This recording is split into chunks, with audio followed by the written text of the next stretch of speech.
time to get into the draft.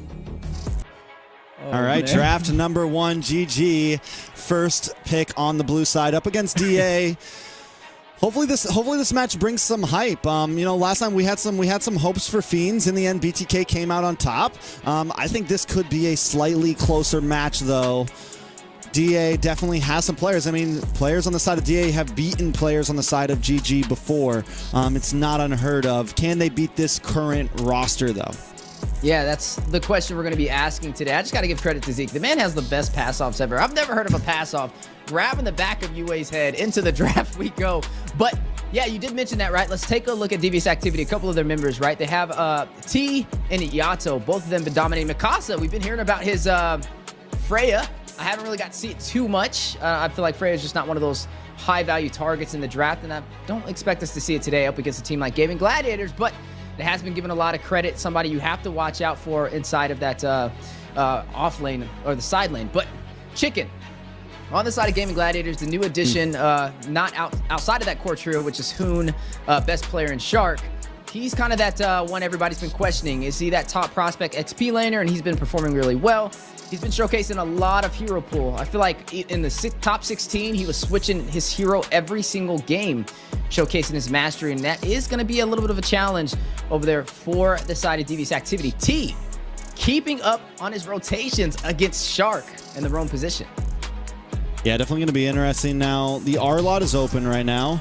They go for the Novari instead, which has also been a lot of teams haven't been able to pull off this Novari like Hoon has been able to. Is it the valuable trade, though? Because now I'm guessing DA picks up the R-Law here. Barat's also still open. With the Nolan and the Joy gone, it pretty much comes down to more of a, utility junglers here. DA need to kind of strike fast, and they have to think carefully about these drafts, because up against a team like GG, if you let too much slip through the cracks, they will take advantage of it. Yeah, speaking of advantage, staple marksmans are still available. Neither has been banned out. The Claude, the carry, definitely can be slotted in for either side. There goes the Claude. Yep. We'll be up for Devious Activity. That was quick on that one. They definitely didn't want to let that go. We actually haven't even got to see too many Claude games today. A lot of teams haven't been prioritizing. We've been seeing the Irithyll picked up way more than the Claude. There goes the Fredrin, though. The jungler slotted in for Devious Activity. We'll have some great frontline presence to be able to get these neutral objectives, but he has to watch out for the CC. You already have a Navari you're going up against with the Astral Echo. Can provide some slow and give him a slight challenge. Yeah, I mean, the Claude is good. I think, honestly, if you want my honest opinion, I think some teams just have a gold laner that maybe isn't at its peak capacity yet, because Claude is kind of weird. Like, if you can't really get it down and get your farm down early and make sure that passive works very, very well in your favor, he is not very good at all. Like, you really got to be able to play him correctly to capitalize on everything he brings to the table. And I think on a team like DA, Melon, he's going to be able to do that. Now, GG firing back with their second 2 picks. I think this could be an important time to maybe lock in a jungler here. They're going to go for the Brody, and they're going to go for the Arla. So best player free to kind of do what he wants to later on. But DA going to have open bans on him if they want. Yeah, the response in from the Brody, good for a team that has a dive composition. I mean, this still could be a dive composition from Devious Activity if they go in for some additional pickups. The Ruby has been banned out, one of the more staple roams, so they are going to go in for something, for suppression actually, going to go in for that Kasha. I don't mind this too much, honestly, because you already have good CC from the Fredrin, and they can pick maybe a mage that can provide additional CC to work in their disposal. Maybe a Lu Yi, I don't know, I don't really expect it. I don't think I've really seen a Lu Yi and a Kaja combination. Would be kind of interesting to see, but I think the Kaja is good. Will be a problem though, because they have a Brody, right? The Brody does have that stun, that corrosive strike. If he can catch it in time before that Divine Judgment goes out, he may be able to skate back to safety. So that's something working in Zia's favor.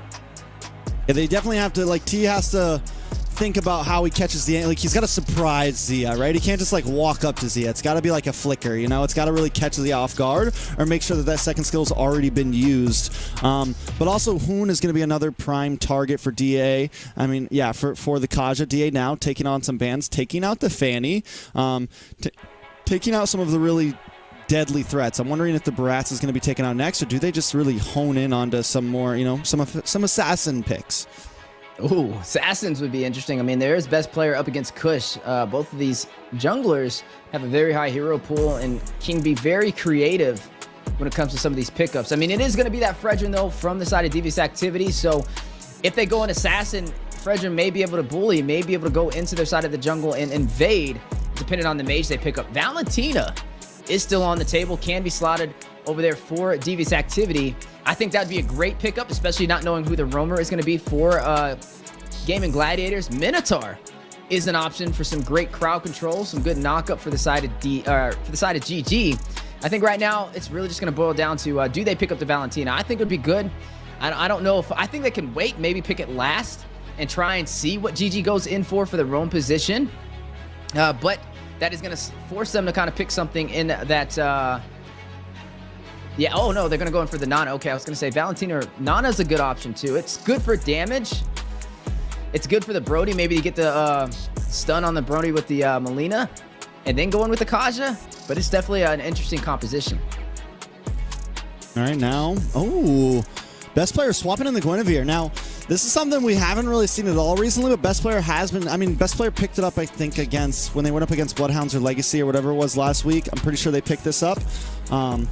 Or it's been slotted in at some point. It's definitely not, Area it was 77. super meta. Area 77, all right. So, it's something that is possible. It can work against the Fredrin, at least in some of these objectives, but it can fall off towards the mid to late game. Once Melon comes online with the Claude, it's dangerous to go for that Violent Requiem because you are just standing still. You know, you're just standing still, and any kind of shred is going to melt you down.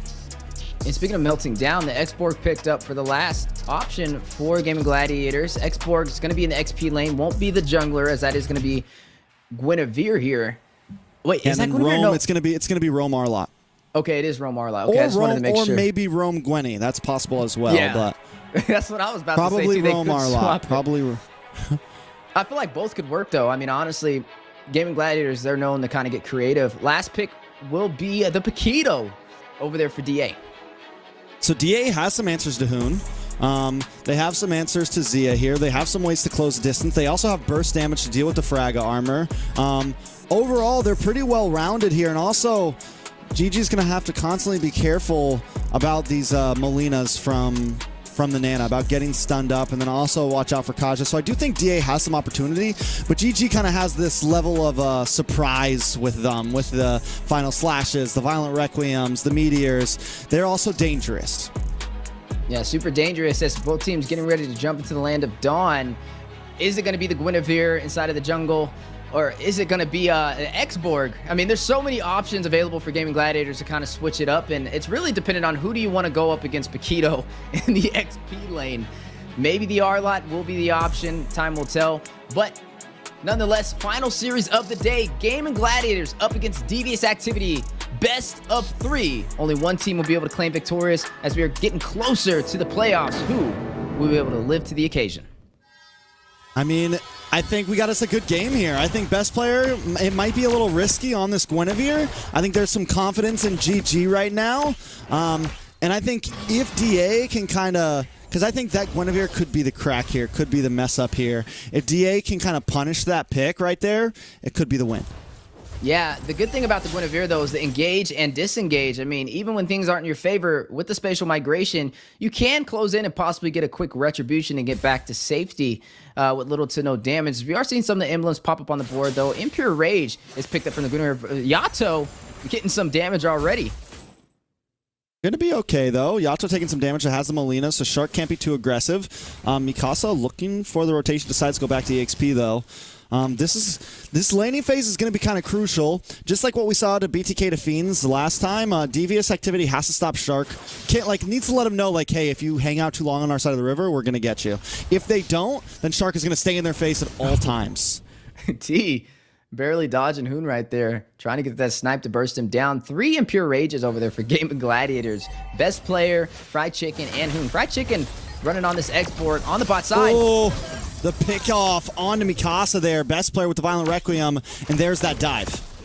Yeah, we were just talking about it, right? The Xborg and also the Guinevere synergizing very well. Of nice and early pickoff before this turtle spawning in for the side of Gaming Gladiators, which is going to put him at a slight advantage against Devious Activity. We do see T running on this Kaja, does have a suppression. Can he grab best player and provide an opportunity for Devious Activity to take this turtle, or will we see him go for another target? Maybe go in for somebody for an early pickoff to give them the numbers. Anything is possible. Best player, I think, at this level may have the advantage over the Turtle. Does have the Violent Requiem back in. The Violent Requiem is going to be super deadly, at least until the late game. And that's all they need. Yato and a lot of damage. Going to be able to get that passive to proc. Mikasa goes down. Fly Chicken able to pick up the kill. And Devious Activity are on the run this time. Kush now trying to play for the Turtle. Hoon able to take it, and Kush might go down for that. Yeah, Kush very low. Fried Chicken with the chase. We'll be able to draw that kill, extending it to a 4-0 lead up against Devious Activity. Not only getting the kills, but getting the Turtle now up by 2,000 gold and invading the purple buff from Devious Activity to delay them even more. They're not even going to take that additional creep right there, right? If they leave that there, it'll take longer for it to kind of spawn back in, and you're already seeing Kush falling behind in the jungle. And because of that, at this point, in a couple seconds, we might see best player hit level 6 before Kush even hits level 5, which means now even more the early game kind of belongs to GG when it comes to some of these neutral objectives. If best player holds a strong level or 2 advantage, could be a problem. Yeah, definitely have to watch out for that. You're seeing Chicken running on this egg board, providing a lot of utility. 3-0-1 right now. Highest kills in the game, and he's going for that utility build, right? He should be, or possibly, he does have that Dreadnought armor, though, so he has a little bit of defense up against Devious Activity if they do decide to kind of fight it out. But he's opening up a lot of these engagements, having such a heavy impact so far. I mean, that's 3 kills in 3 minutes. That's a kill per minute so far. Yeah, and the big problem is Yato's supposed to kind of be the answer to that, right? You need some burst damage. Hold on. Nice damage on a Shark there. Shark trying to dash through, gets the final slash, almost gets the outplay. T may eventually go down for this one. Zia able to collect, able to get a double. Kush goes down, and now they're on the chase for Yato as well. Ooh, a lot of damage. Best player might just go for the dive here. Look for the finish. Yato, you're not safe just yet. Doesn't have the passive. Taken out. Best player picks up the kill. Able to draw yet another kill. 7-1 on the board. Melon trying to hold off, forced to use a BMI to safety, and Gaming Gladiators will be able to take the gold plating off of this turret. Needs to get back, though. Melon and T in position for possible Divine Judgment if he can get close enough over there to Z. I mean, that's definitely who he's focusing on. But right now, speaking of focus, Gaming Gladiators laser focused on these objectives, stampeding and starting to form a snowball up against DA as they're working their way toward this turtle. Ooh, Mikasa does jump in. Best player unable to get the knockup, and the final slash connects. And now several members are getting low. Zia forced to flicker back. Best player still finds Mikasa. Best player still looking for the engage, looking for another hit to make. White Chicken coming into the orange jungle. Hits the last insanity. A lot of damage on a Kush, and Kush goes down. Not letting their foot off the gas. Pushing through, getting a kill. Melon, 3v1. Melon is in a little bit of trouble. Able to use the Blazing Duet. Get some nice pick damage on Zia there. Best player. Melon's going to walk right into best player and a killing spree over to best player. Oh, that's a little unfortunate for him. The rotation for Gaming Gladiators just better, hitting the mark way faster than Devious Activity. Now at 5,000 gold at 5 minutes, looking like they're trying to close this out early. I mean, this is the team sitting in the #1 position so far. Mikasa on the 1v1 up against Fried Chicken. Will burst down that Faraga armor with the heavy left punch. Now, Zia, he's 2-0-2 on the Brody. You're looking at his counterpart going up against Melon, 1-1-0, slightly behind in kills. Melon has fallen once, though. He's running that Claude. We haven't seen him too often. He's that late-game damage dealer that Devious Activity is going to bank on. They need to find a way to get him online, but GG, look at him, ready to proxy this lane and take down this turret. Yeah, this is a big problem. This is a huge problem. Wait a second. Nice Violent Requiem does land onto Yato. Yato does have the passive, but best player should be able to chase him down. Under the tower, Yato flickers. Best player still finds the kill. Nice final slash onto Kush there. Mikasa here trying to help out. Hoon does go down. They finally put a kill onto the board, or a second kill onto the board, that is. Hoon 0-1-10 right now, though, still. Able to find a kill, but not able to find any real estate on the map. As you're looking at Gaming Gladiators already taking down the turret on the top side. And soon enough, with the advantage, may be able to claim some more. Malefic Roar picked up from Zia. We'll be able to soak into the defense picked up from Devious Activity super early in this game. Turtle is going to spawn in. First 2 turtles have gone to Gaming Gladiators. Devious Activity yet to find a way to properly contest it and make it work in their favor.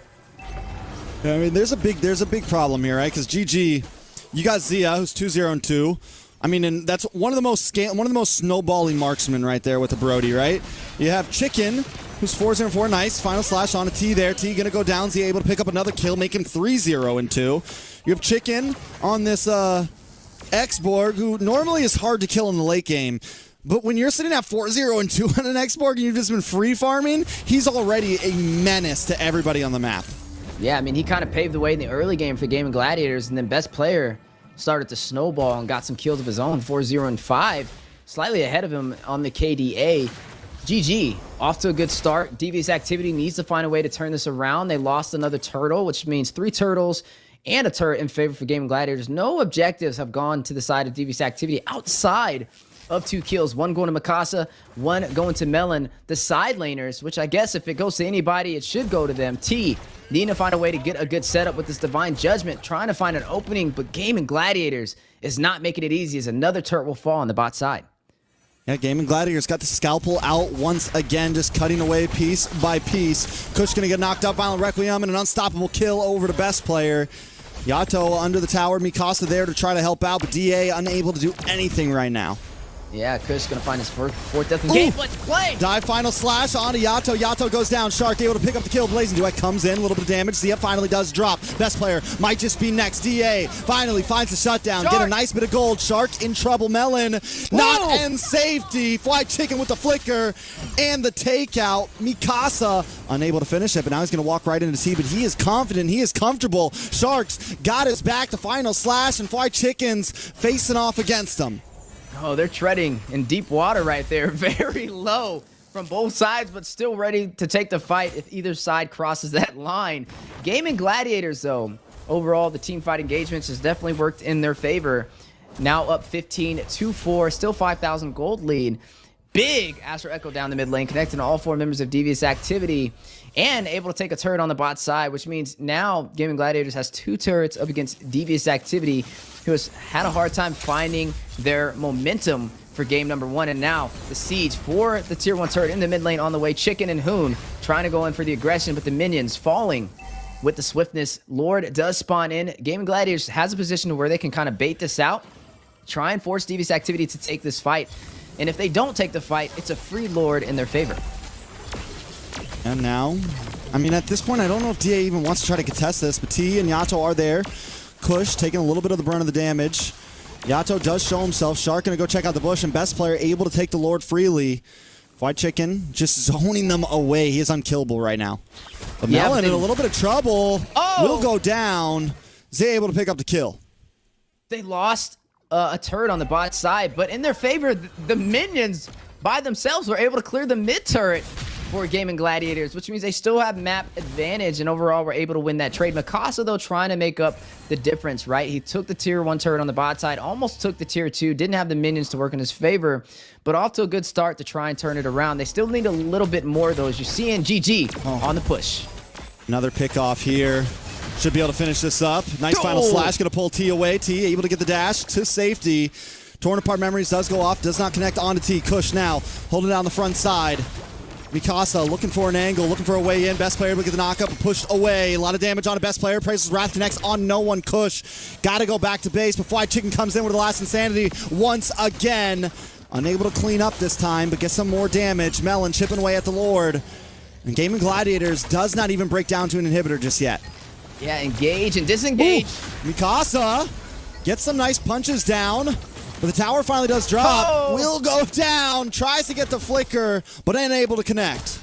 I mean, I don't think they're going to be able to take that fight. It's 8,000 gold for Gaming Gladiators at the 10-minute mark. I mean, technically, if they fight it out 5v5, they have way more items to be able to hit harder than Devious Activity, and it's showing right there.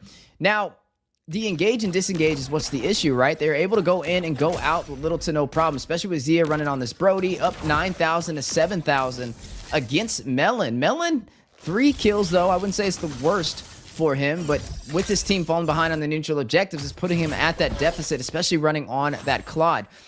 Engage and disengage, though, is where Gaming Gladiators is shining. They not only have the Guinevere to be able to rush in with the Spatial Migration, they have the Corrosive Strike from Zia, they have Fried Chicken all the time jumping in with the last Insanity.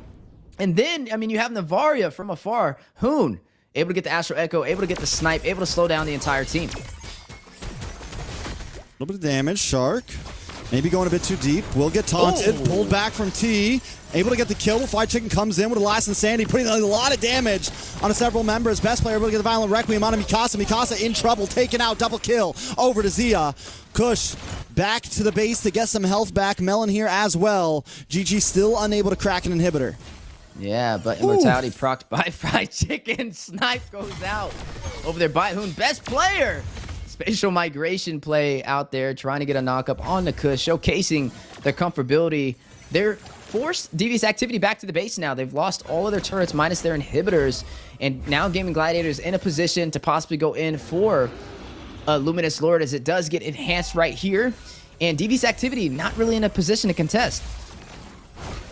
Yeah, I mean, I don't think there's any option. I want to take a look at Fried Chicken's health bar real quick again, because that Fraga armor looked chunky. I mean, it's literally 80% of his health bar right now, and this is going to be the big issue. And that's not even accounting for Zia. It's not even accounting for Hoon. DA needs the play of a lifetime right now, where they just need to buy another 6 minutes, maybe another 6-7 minutes, get past the 20-minute mark.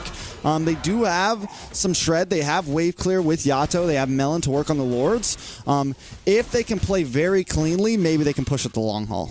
Yeah, I mean, they have to stay in this for the long game if they want to have a chance. And here goes the chance for GG. T just keeps getting picked. The final slash over. T, though, still alive. Shark unable to connect. Mikasa looking for some engage. Will go down to save T. Don't know if it was worth it or not. Last Insanity in the flicker. Fried Chicken once again. Yato in trouble. Will go down. Best player able to pick up the kill. Melon now trying to chase him down, but goes down. Zia smashes him. That's 3 down for DA, and an 11K gold lead for GG, and the Lord is still on his way.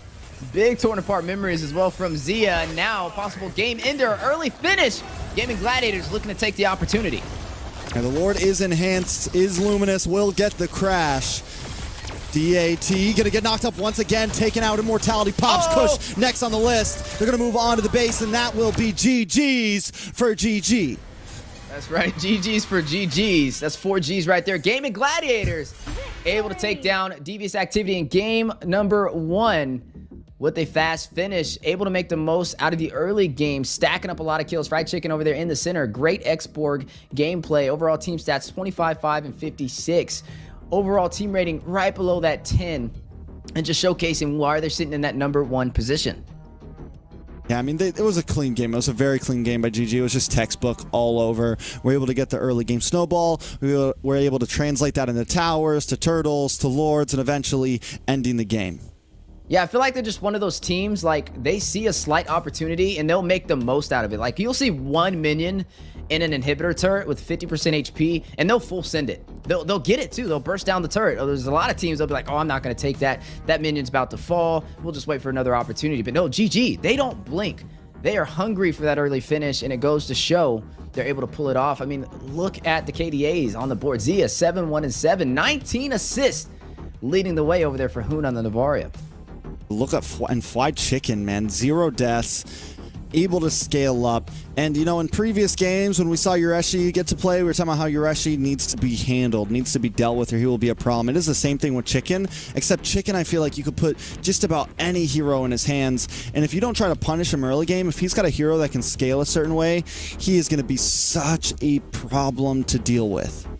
And that's the thing, that's the problem, right? Scaling. Able to scale early is Gaming Gladiators' plan. They try and overpressure teams in the early game, take the objectives, and make the most out of them. And that's how they get these early finishes. The head-to-head matchup, Hoon up against Yato, the mid lane menaces. You are going to see Hoon, though, overwhelmingly strong with those assists on that utility Navaria.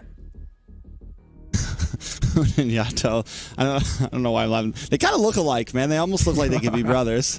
They have like the same jawline. Who's the older mid brother? laners? I mean, probably Hoon physically, but like mentally, Hoon is a child at heart, obviously. So. Well, we are looking at the damage dealt, though. Yeah, damage dealt 56K over there from Hoon on the Navaria, leading the way most in the entire game across the board. The highest, though, for the side of Devious Activity was Melon on this Claude. One of those marksmen who, even when we've seen him available, a lot of teams were not prioritizing today. Yeah. definitely needed a little bit more time, Melon did, and I think early on just getting pushed back from Zia was a problem. Zia was able to hit the power spike much earlier, and like we said, just capitalized on it. And, you know, GG does such a good job. It's not even like their game plan exactly is always, we're going to come in and just stomp early, right? Like, if they have to, they can play from the backside as well. If they have to, they could take a deficit and still pull things together. So DA definitely needs to tighten up. I'm wondering, I think the Kaja pick is solid, but I think you might need something a bit bulkier to deal with what GG wants to bring to you. At least until you're really going to match them in just like skill completely, you kind of got to think about your draft in overall sense. You know, honestly, they could just take a page out of BTK's book, right? Run something that's a little bit more sustainable, run a support, run a beefy jungler, and then be able to bully on these neutral objectives. I mean, if you can get your turtles, if you can stop them from invading into the jungle, you're going to stop that early game momentum that they ride on majority of these teams with. And I think that's really what they kind of need to lean on. Maybe get something like the Faramis if they can't get a Mathilda because it's banned out. And then you know, okay, I've got the Faramis, I've got sustainability. Now I can run something that's a little bit more beefy, something like a Fredrin, something like a Kai, something like a Boxia. Could be a possible game plan. But speaking of games, now jumping in to the draft, game number 2, Gaming Gladiators currently sitting at match point against DA. You know, I want to say that I know it's not a super popular pick, and Mobazane's the only one who's really been like locking it back to back. The alpha? The Akai pick, man. Oh, I think it's something that gives best player some trouble, right? I think best player does really well when he has space to play. And his team does very well when they're able to work as a unit, and something like that heavy spin just disrupts the whole team so much that I think it could be a weakness to them. You know, even in the past when it was more meta, you know, people were banning it out against Zane. I think it could be one of the answers, at least to help deal with the overall grouped aggression of GG, because they play so well as a unit, and if you can find a way to split them up, that's where kind of your advantage could come from. Yeah, I mean, I'm right there with you. I think you just got to kind of take what's been working against them and use it as well on your side. Running something that's not only utility but frontline, able to kind of bully on these neutral objectives is strong, and I think Akai is the best hero to do that. I kind of even called that out when we saw BTK up against GG. I felt like that was what was going to happen. And I think other teams need to kind of lean on this hero and realize just what utility he provides, right? He stops the early game from happening on the other side because you have the heavy spin. You don't have to rely on your roamer. You don't have to rely on your support. As long as you have that heavy spin, as long as that turtle, as long as that lord is at about 25% HP, it's go time. You can go in there, get the setup, create the separation, and try and get that neutral objective in your favor. Now jumping into game number 2, though. It's going to be a hard one, right? Gaming Gladiators, they've been able to close out against a lot of teams with sweeps. The only team able to shut them down so far has been the Bloodthirsty Kings. Devious Activity, we kind of stated this jumping into this game. Where do they sit compared to other teams? And it's really a good spot to see. Like, when you go up against the top team in the NACT spring season, you get to kind of fairly assess the power level of their opponent. And right now for Devious Activity, I think we're kind of both agreeing it's the early game that they kind of need to work on, and hopefully they have a game plan for game number 2. Most definitely, and they got to come up with something here. They got to have some sort of answer, and I think it's just overall, because even last game, best player picks up the Guinevere, a little unconventional in current meta, and still able to pull things off. And that's one of the things about GG is they know exactly, even if they have a kind of unconventional hero, they know how to use it when they need to pop off with it, like what their timing is, and they execute it very well. So DA needs to be able to do the same exact thing now. Bans not too different from last time. Angela, Joy, Nolan, Ruby, Vexana, literally a mirror pretty much, right? Mathilda is open. Does GG let it through? do they limit the slogan? test? What was the NACT slogan? Ban Mathilda, drink water. That's right. Are they going to be able to do this? I mean, Mathilda would be first pick for Devious Activity, and it is. They got and the Akai's available. They can get both options right here to be able to lock that in and take aggression in the early phase. But do they take this opportunity? GG really testing. They're testing. Hey, they're testing. testing their BTK strat against another team, trying to find an answer for it. I mean, and it's fair, right? But I think it could definitely be risky here.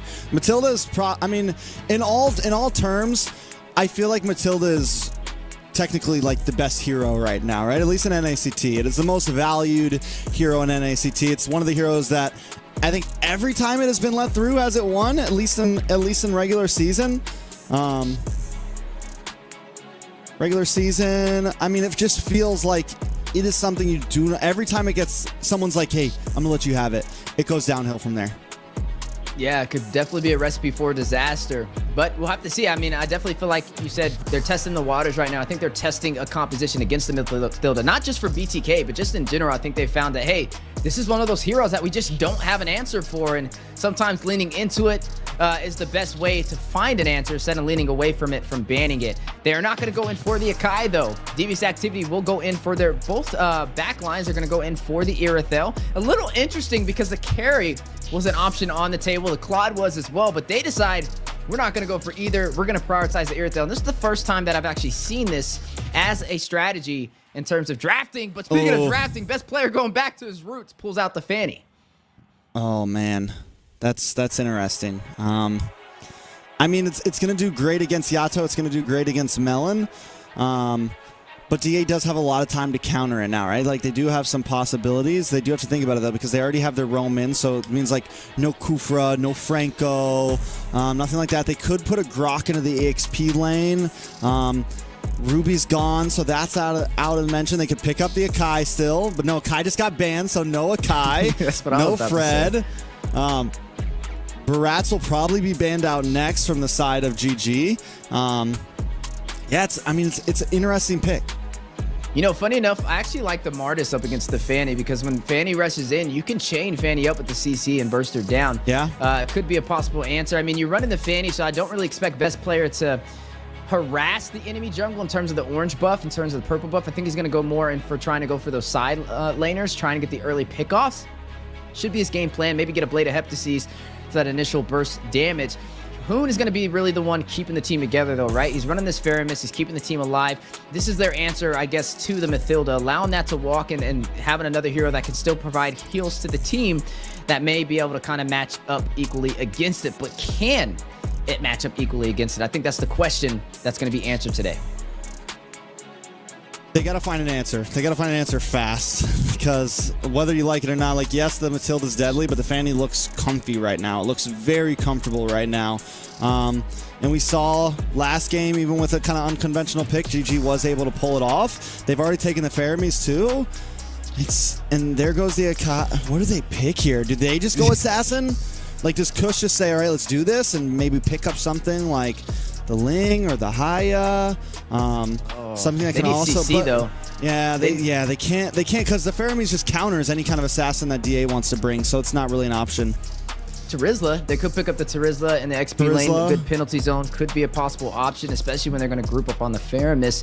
Now, I think, the Natan picked up. I think best player picked up this Fanny because he realized they picked up that Irithel.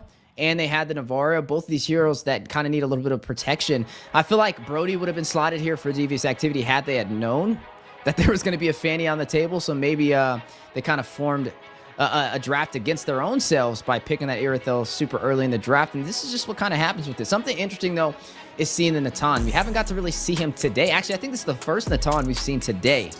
And this is going to go for Gaming Gladiators. And we got to see how it kind of scales. My first time actually seeing a matchup with Natan versus the Irithel.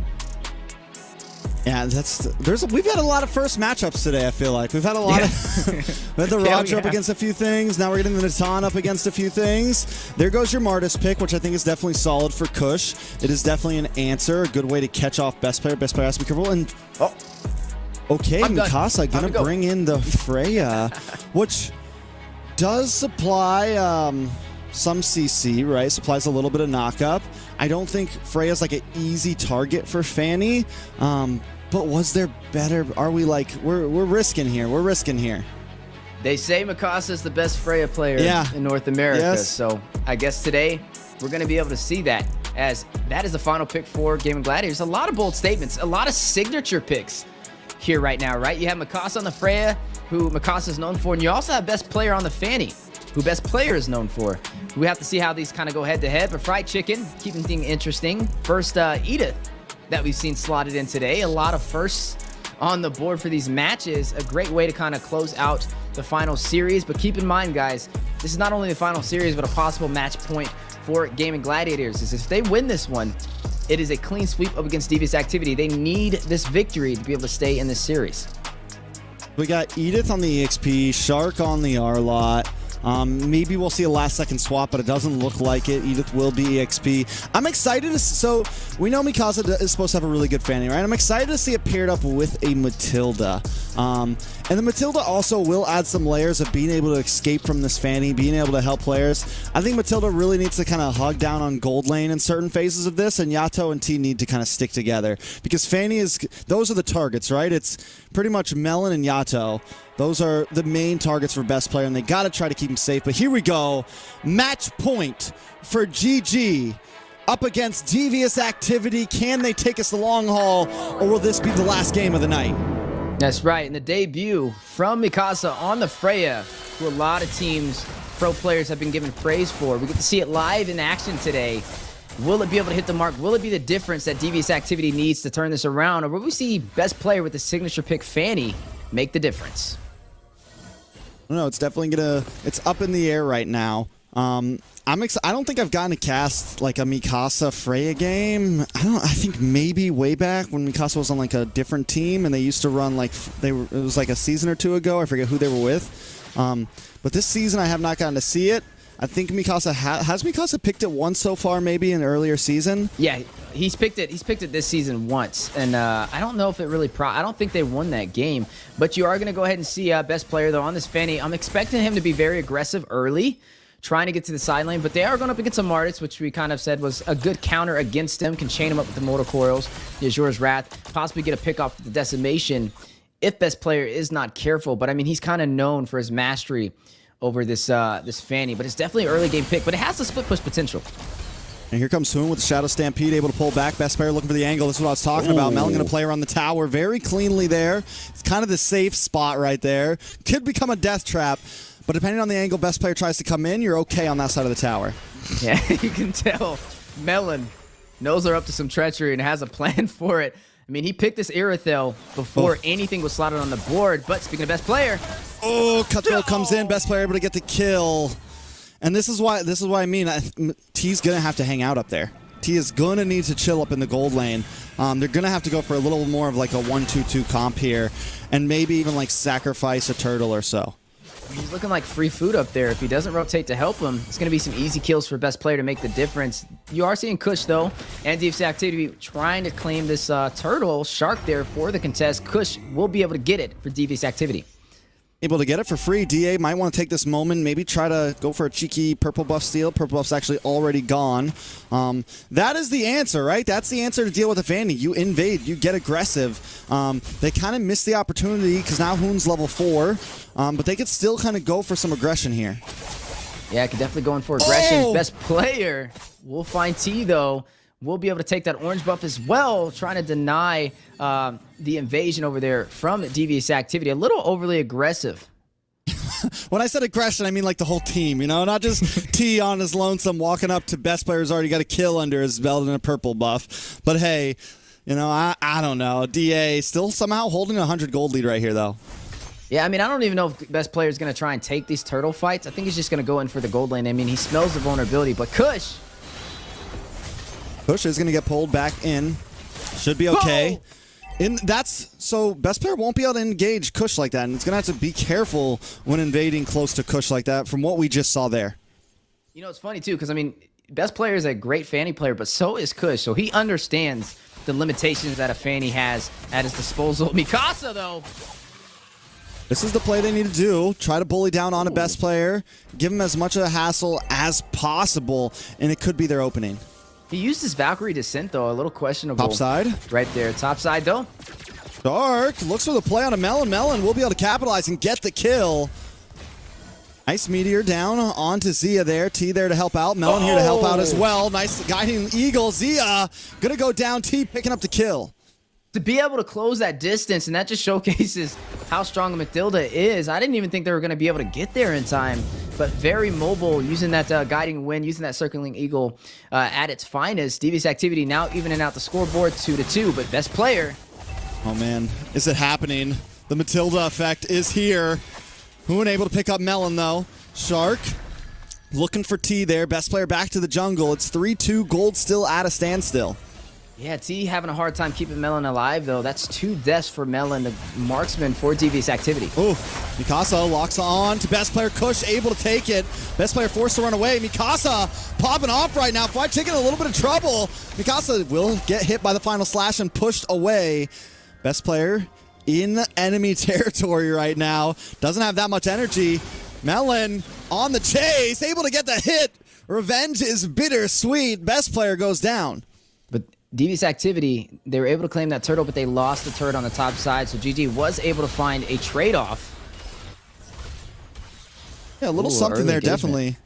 Now, I will say, looking at best player, I feel like he's being very aggressive and it's working in their favor. He just needs to kind of deal more damage to the side lane. They were able to take the top side, maybe focus on the bottom is the game plan, but Zia... Yeah, taking a lot of damage, forced away. See how now T is helping out Melon and it's already starting to go a bit better? I wish they would have started with that, but now they're finally kind of finding out the picks that they need to do, finding out the things they need to do, and they're starting to come out on top. We haven't even seen much presence from Kush on this Martis, right? Martis is supposed to be one of those bridge gappers in the early game, just like the Fanny, able to get those early kills, but I mean, best player doesn't really take these turtle plays. He's going in for the side lanes, which means Kush is not going to be able to profit as much with the decimation early like he would like to. And we know the Martis is going to fall off way faster than a Fanny. T just keeps bush checking. He had to know they were there, man. That's the second time he's walked right into a cutthroat. Now GG going to capitalize on this, move into the mid side. Kush trying to help out. Maybe in a dangerous spot, honestly. But GG not going to force anything. Bot side, though. White Chicken versus Mikasa. Mikasa just not even looking at Chicken. He's like, I'm just taking this tower, bro. Leave me alone. And he is untouchable. White Chicken unable to do anything about it. Yeah, he did run that Edith. He picked Edith after the Freya as well, so it's interesting to still see Mikasa winning on the 1v1 matchup. But I mean, this is Mikasa's signature pick. This is like his hero that everybody talks about, so it's not too unexpected. It's definitely interesting to see. But best player now, able to claim some turrets, able to deal a lot of kills, and focusing on this turtle play. Yeah, T now on the chase, on to Zia. Maybe get pulled a little out of position. White Chicken able to get the double knock-up. T now in a little bit of trouble, taking way too much shred. Into the backside, Mikasa looking to disrupt them. Kush able to take another turtle, and now Zia in trouble. Melon in the enemy territory, just causing havoc, chasing down Hoon with the rest of the team. Yato does have a meteor ready to go. Is he going to be able to land it? Just misses. But now they might try to move in onto the tower. Mikasa gonna flicker back. Maybe move on to best player's purple here. Kush there as well. Ooh, for the defense though, GG trying to stop him circling. Eagle goes out. Look at Kush. A little something there. Nothing too major. Devious Activity will back off. I think best player still secured purple there, right? Yeah, he was still able to get it, which means he has the energy needed to be able to rotate around and get a possible pick off. But a good try from Devious Activity. Most definitely. But now GG on the back foot. 1,000 gold lead for DA. Ban Matilda, drink water, man. Yeah, Ban Matilda, drink water is definitely the slogan. I will say, though, I mean, it's 4-4. This is definitely a closer game against Game & Gladiators compared to game number 1. I do think the Matilda is definitely having a heavy impact on this. Best player is rotating around, though. He's creating the opportunity for GG's. Devious Activity is doing really well, though. Able to claim some turrets on their own. Is now 2-2 in terms of turrets and 4-4 in terms of kills. Best player, I mean, look at the damage from Melon over there on this Aerith, though. Every time he catches the best player, he's chunking him down to about 50% HP. You are going to see Zia, though, on the bot side. Will be able to claim that turret. T will fall, though. Best player getting the kill. Early aggression off screen. We'll be able to get that kill at that 8-minute mark. Best player now up to 4 kills so far on the Fanny. 4 1-1 highest kills on the scoreboard. Yeah, I mean, and you'd be surprised, man. Like, even though Fanny, everyone talks about early game, Fanny can have a decent mid game. Once there's like 2 items locked in, it becomes even more treacherous, and there's even more possibilities. So this could be the point that we start to see best player really pop off. Entropy does come out, but it's more for an escape route. Zia just ready to flicker back, ends up doing it. Mikasa now looking for the connection. The nice knock-up on several members, and Mikasa shredding them down. Kush able to find it. This could be the moment. Best player now in the midst of chaos. Zia and Shark backing off as well as Mikasa and the rest of the team shred down on this Lord. Best player looking for an angle in. Unable to get it. Unable to hit the drive-by. Kush finds the Lord. Oh, close call, though. He was almost able to get there for a last-minute retribution, just showcasing mobility on the Fanny. But now best player, caught by Mikasa. Oh my God, we're going on a ride, baby. Back to the base. We're going a long way there, but it's okay. T's okay. Kush now going to take down that tower. T with him. Nice meteor does land onto Fried Chicken. GG onto the tower trying to defend. They do get the knock up. The toss up. T in a little bit of trouble. Able to just get away. Ooh, best player on the backside. Able to find Mikasa, though. Going to move on to the Lord now is Melon. Hanging out, just unloading with the heavy crossbow, but they want to chase him down. Nice final slash. Melon pulled back in. Doesn't get away. Shark chases him down and finds the kill. If anybody's getting an MVP, at least for the side of Game of Gladiators, it has to be best player. For the side of TV's activity, Melon dealing a lot of damage over there on this Irithel. Needs to be checked, as he's definitely opening up the gates, keeping DV's activity in this game. Mikasa, we got to see a little bit of that Freya, definitely dominating on the 1v1 matchup up against Chicken, running that Edith. But the later this game goes, we're starting to see the Edith kind of profit more. Speaking of profiting, though, a little bit of damage there on T. T's okay, though. T's definitely had a few issues. I feel like maybe being a little too aggressive or not saving certain skills to be able to get away. Needs to find a slightly better rhythm with this Matilda, because as the game creeps on more, if T goes down, it spells trouble for the rest of the team. this is a very close game, too. I mean, it's only not even a 2,000 gold difference at the 10-minute mark, and only 1 kill ahead for Gaming Gladiators. Both sides able to claim a lot of turrets. Best player trying to find an opportunity for a split push for a pick off. Goes in! A lot of damage on a best player. Best player going to be able to get away once again, but now the rest of the team, it's 4v5 if DA wants to force a fight.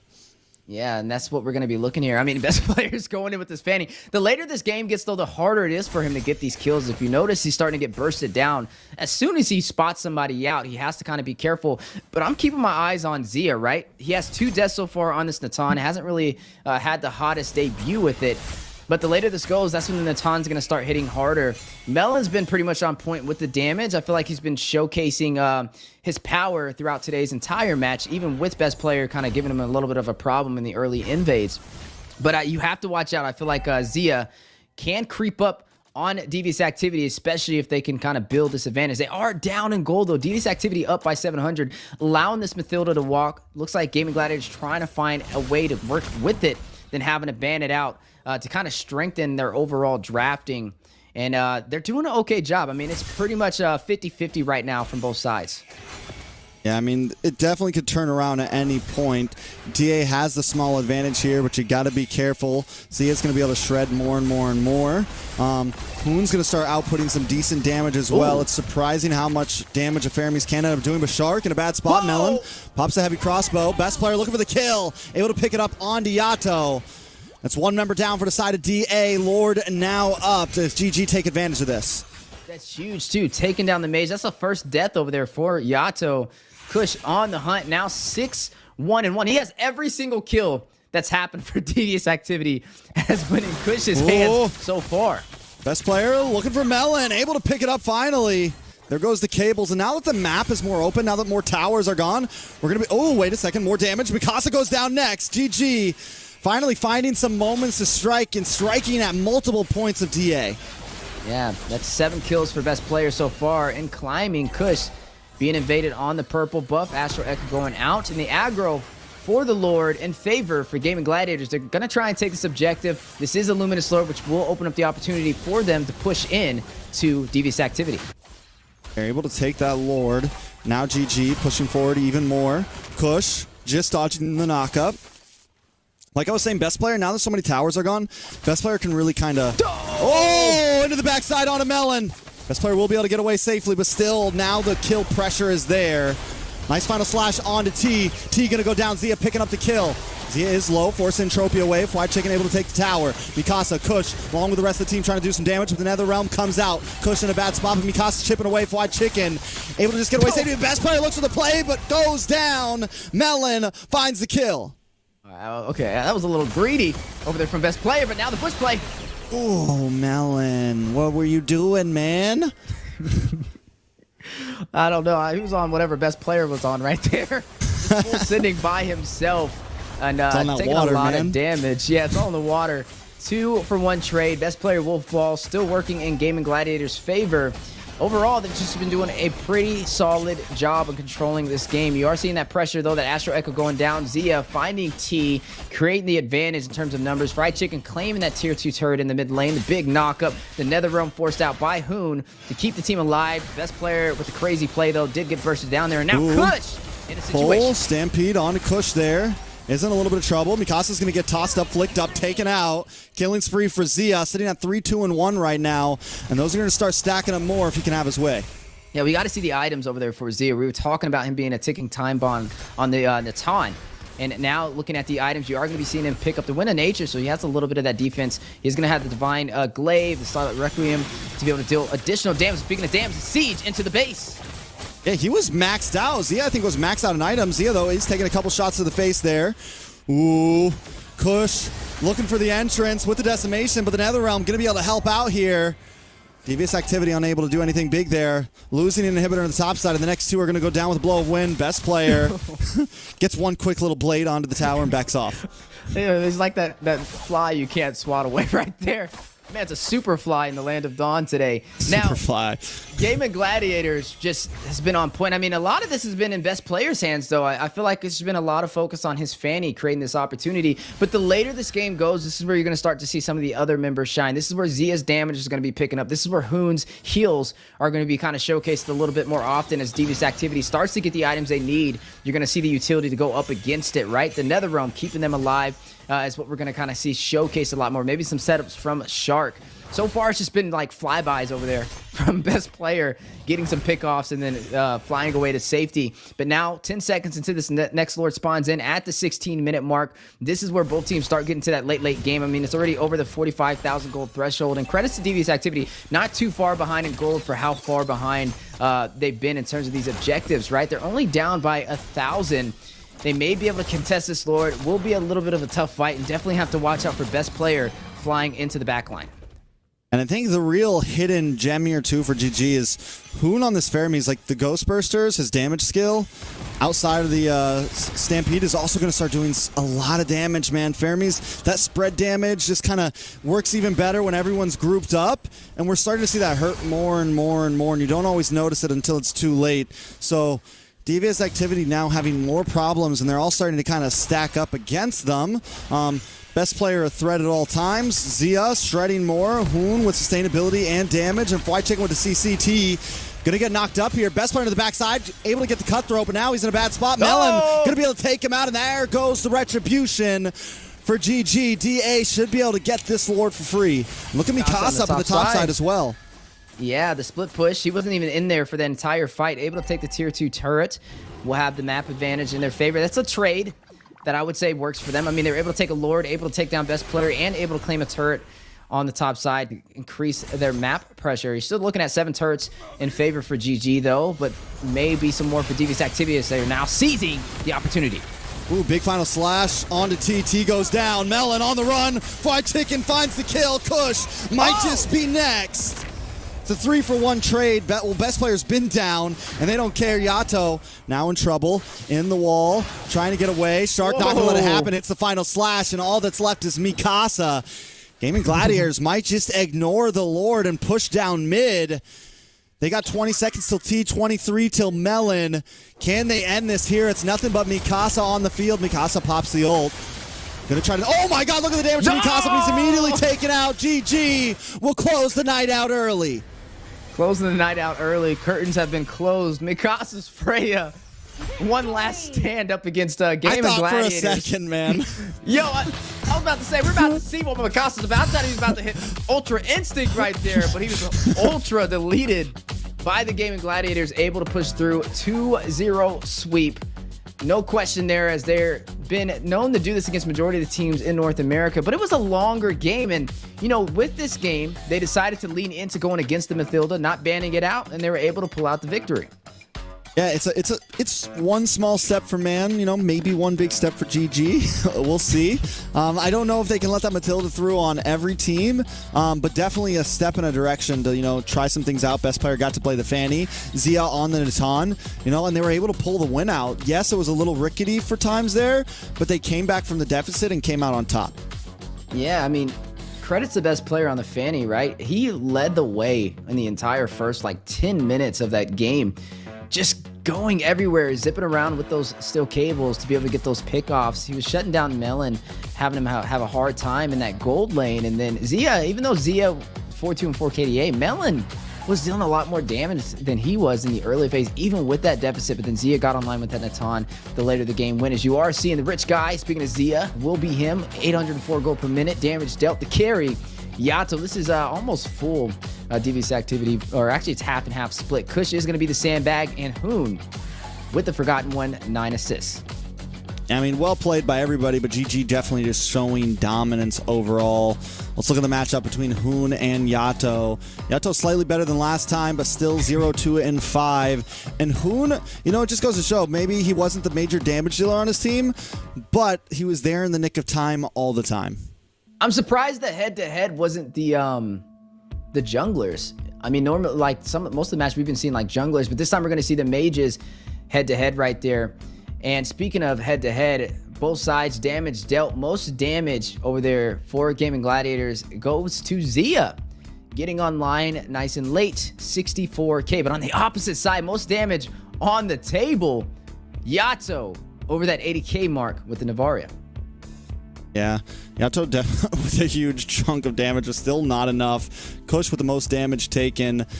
I want to take a look at some of these teamfight participations. GG, everyone involved, right? And they did kind of play some split up fights here and there. So, half of them involved in half of the kills, half of them involved in the other half. Best player able to get some solo kills at time. Everyone kind of pulled up when they needed to on the side of GG. Yeah, definitely pulling up where needed and showing why they are the top team in North America, able to, again, hold on to that top position with no problem. And that's our final series of the day, fellas. Oof.